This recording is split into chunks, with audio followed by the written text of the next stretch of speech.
হরিণঘাটা প্রাথমিক বিদ্যালয়ে সরস্বতী পূজা কেন্দ্র করে যে একটা অপ্রীতিকর ঘটনা ঘটিয়েছিল, একটা অশিক্ষিত এবং অজানা ছেলে, তাদের পরিপ্রেক্ষিতে আমরা যে এখানে এই উভয় পক্ষের সম্প্রদায়ের মানুষ ওখানে আজীবন সম্প্রীতি বজায় রেখে যে আমরা বসবাস করছিলাম, সেই সম্প্রীতি বজায় রেখে আমরা উভয় পক্ষে এক জায়গায় হরিণঘাটা বসে আমরা সেটা উভয় পক্ষে আলোচনা করে সম্প্রীতি বজায় রেখে আমরা এই পূজায় সর্বোপরি সমর্থন দিলাম।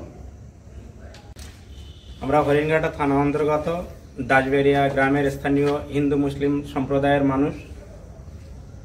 আমরা মিলেমিশে ওখানে দীর্ঘদিন ধরে বাস করে আসছি, আগামী দিনেও মিলেমিশে বাস করতে চাই।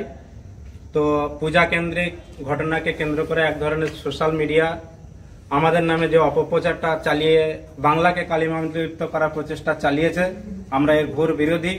এতদিন পূজা নিয়ে ওখানে কেউই দাবিদার ছিলেন না, না অভিভাবক না স্কুল কর্তৃপক্ষ। আজকে স্কুল কর্তৃপক্ষের সম্মতিতে ওখানে পূজার সিদ্ধান্ত হয়েছে, আমরা তাকে সাধুবাদ জানাই, স্বাগত।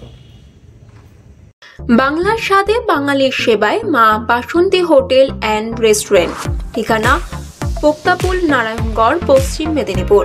আমাদের এখানে সকাল, বিকাল, দুপুর এবং রাত্রিকালীন আহারের সুব্যবস্থা রয়েছে।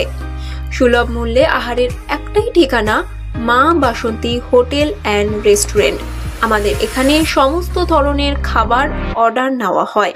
প্রোপ্রাইটার ঝন্টু গেড়ে। Mobile number 9732543245।